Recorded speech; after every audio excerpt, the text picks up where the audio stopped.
Hi everyone, and thanks for being with me. I'm going to talk about an issue which has been something that's been concerning me for decades now, and I'm sending this direct to Facebook as well because I know there are a number of people who watch my videos, who actually are subscribed to my Facebook page, pardon me, who are people that have been interested in the issues around child protection in particular. And I wish to talk today about the failure of the child protection system again, and how this system is one which I've been rallying against for years. And I must confess that there have been many occasions where I felt I've failed clients, and I'm happy, not happy.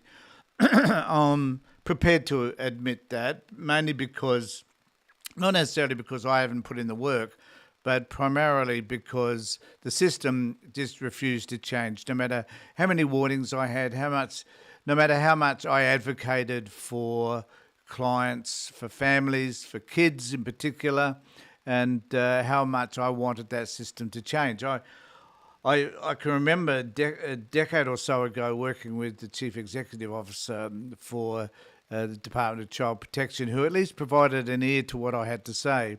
But as time progressed and I became more and more enthusiastic, I should say, about my advocacy around child protection, I did notice that there was more and more resistance to it.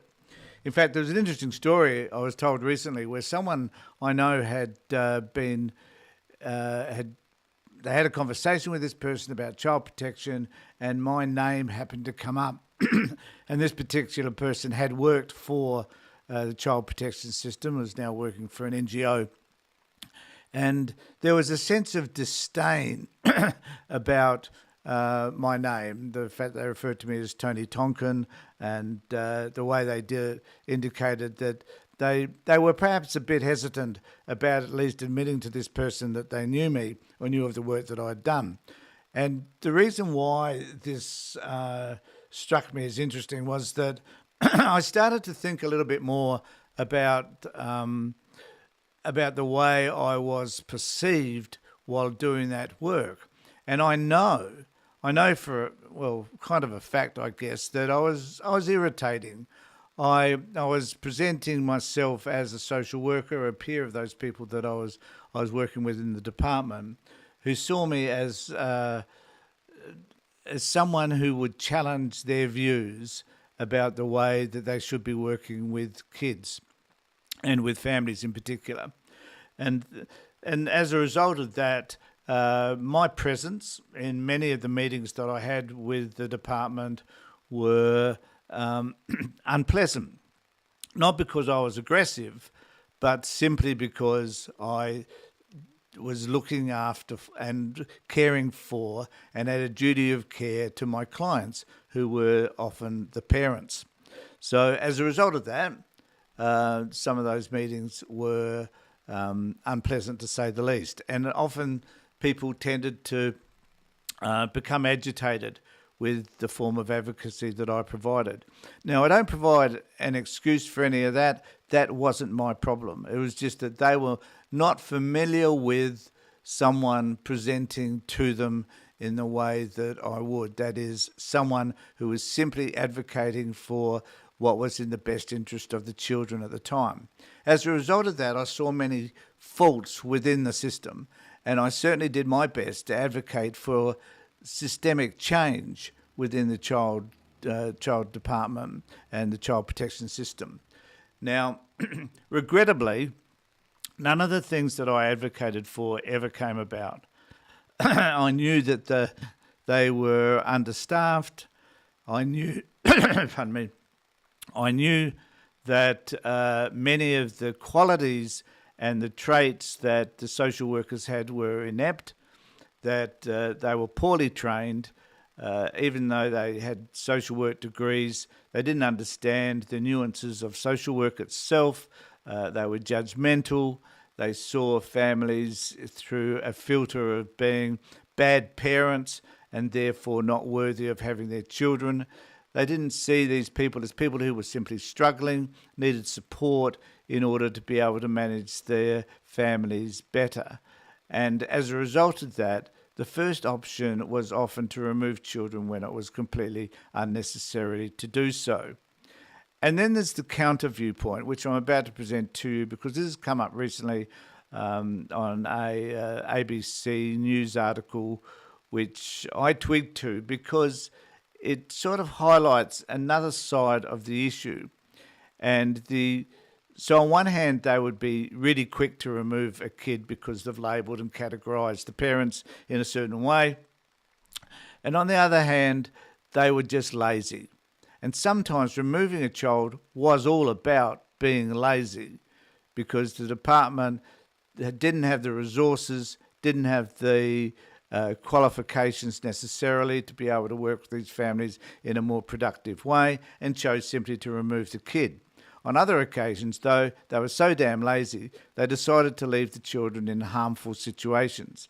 Now, my advocacy around this particular issue has always been that there are always two sides to a story, and that there are kids who could remain with their parents if the department chose to work with that family, which they often didn't do, or there's the other one where kids were left in unsafe houses, and as a result of that, those kids were harmed. And in this particular case, I'm going to talk about the child actually died. So what I'm planning to do, though, is I'm going to run through an article which was on the ABC webpage, which talks about a situation whereby last year, I think it was, I'll have to look at that in a second, I can't remember when it was now, but there was a child that died who could have been removed from this family, and there's an inquest. So I think it's about 2018-19, and anyway, there has been a coronial inquest into this, and it highlights a number of issues that I think we really need to consider. So, and I guess this is important to me because it highlights the things that I've been trying to work for many years, trying to seek changes, appropriate changes within the child protection system, and not being heard. And these situations just keep coming over and over again. Every year we hear more and more situations where kids have been either left in care and abused, and sometimes die. And we have other occasions where kids are removed far too early and the work isn't done with the parents. And then there are those kids that have been foster kids. There's another story on the ABC site, which I won't go into today, whereby kids have been removed, lived in foster care, then when they turn 18, they're kicked out. They're forced to be on their own. There's no services or anything to provide to help these kids who simply feel alone and isolated and don't have a connection with family. Another story I could talk about later on, which is about, why don't they maintain connections with their biological family when possible? And in many cases that is possible, but the department deems the family too risky to be associated with for whatever reason, and doesn't stay in contact with them anyway, even though some of those families do get their act together and turn out to be reasonable parents. So in this particular article, though, I'm going to cite for you, this is an inquest into the death of 11-year-old baby. So inquest into the death of 11-week-old baby. His non-urgent child protection notifications closed without action due to understaffing. Now, this particular article was last year, and I'm going to cite another one about the recommendations in a moment. The Department of Child Protection staff covering a vast region of South Australia had been directed to close all non-urgent notifications without investigation during the time when a baby living in severe squalor died. An inquest is heard.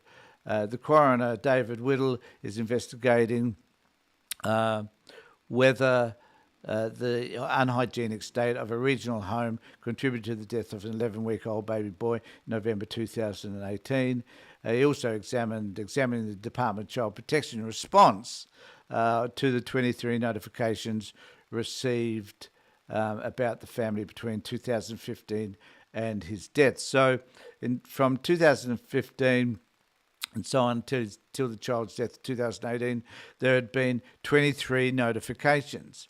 Now, I would suggest that on the whole, there would have been a number of notifications that would have recommended that this child be either removed or that services be provided for this family.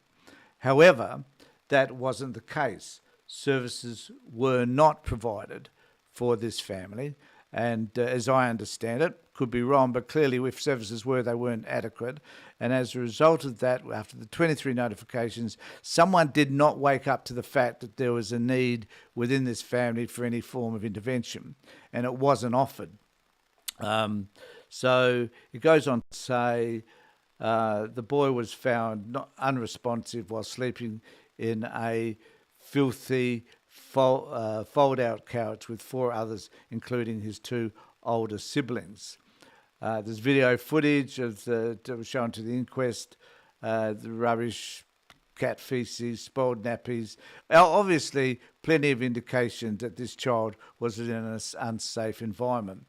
The inquest had previously heard the DCP's child abuse report line would give child protection and notifications either a 24-hour or 10-day response time before being forwarded to an SA Australian office for investigation. So this case was closed because they simply didn't have enough staff to see to the needs of this family, enough staff which would have saved the child from dying. In court, though, on that Friday, this is last year, Diane Longman told the inquest she was one of 3 supervisors working in the regional DCP office in the town where the family lived. She said each supervisor had responsible for a team covering 3 areas: notification intake, preventative intervention and guardianship. However, she said by January 2018, now this is a failure of the system. This is not necessarily her fault, but it is a failure of the system as a whole, and this is the sort of story we continually hear.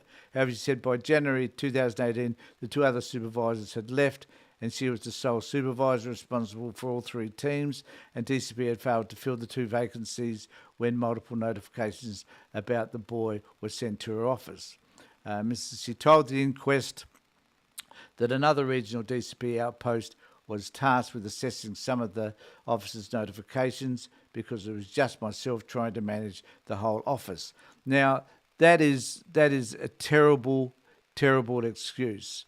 And it is always presented, and it's bizarre that it continues to be presented as a reason why they fail families, is that they just don't have enough staff. There's another issue there which I've talked about on many occasions, and that is also not just about the failure about not having enough staff.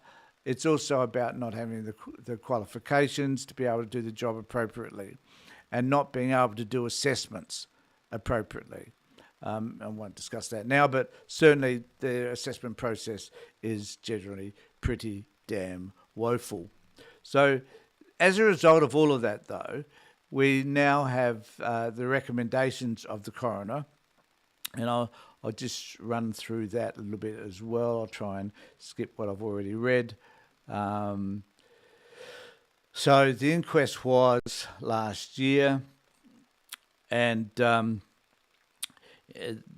which I've already gone through, and this is about closing cases with no action. In this case, they closed the case because they didn't have enough staff.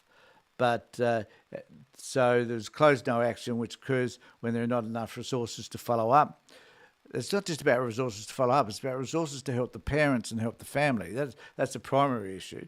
The recommendation has only been accepted in principle, so they haven't accepted it wholeheartedly. The South Australian Child Protection Department haven't decided that they need to be able to do something about this by putting more resources in. No, they're just saying, yes, we agree in principle, but we're still not going to do anything about it. They cannot commit to a specific time for passing out the practice. The government rejected a separate coroner recommendation that those who make child protection notifications be told if the notification they make is subsequently closed, no action. Now, I over the years have made a few recommendations to the department. A few notifications. I think I only can remember once where they contacted me to tell me what they'd done, and that was probably because I might have been working with the family, but very rarely do they actually notify you or tell you that that's what they're doing. So last year, State Coroner David Wheeler recommended the Department for Child Protection scrap the practice of marking cases as closed in action, which occurs when there is not enough resources and so on. This came out of the colonial inquest in November 2018, death of an 11-year-old baby, as I've talked about. And they talked more about this closing thing, which they should not do. He also recommended that the practice be completely phased out by late December. I just don't know why you can't just decide on that now. I'm just not going to close any cases. The government said it cannot commit to a specific time frame for phasing out the practice or to postpone the interim option involving written approval from the department's chief executive. Now, in its response, the government said while notifications increased by 83% in the wake of the Royal Commission report, significant inroads had been made to increase the capacity to respond. Now, they never identify specifically what those inroads would be. They don't talk about, and they may have increased staff, I don't know. It is somewhat alarming, though, to know that that at the moment the number of kids being removed. So a few years ago, the number of kids being removed, something like Australia-wide, was 45 to 48,000. At the moment, in some figures that I saw today, it's now 55,000. So the number of kids being removed exponentially is increasing, which means that child protection systems in themselves are highly inadequate. And also it was noted from a graph that I noticed as well that apart from the Northern Territory, the second largest state for having kids removed, the largest number, is South Australia, which in itself tells us a lot about the South Australian child protection system, which definitely needs to be overhauled. So if you're one of those people that that I've dealt with over the years, if you're one of those people that hasn't been involved with the child protection system, I just want people to know that I'm still thinking about this, that it still worries me, even though I'm not working with clients anymore. I am concerned that the child protection system is woefully inadequate, and there will be other deaths as a result. So let me know what you think in the section below. Please, if you're watching this on YouTube, please subscribe, ring the bell for further notifications. And if you're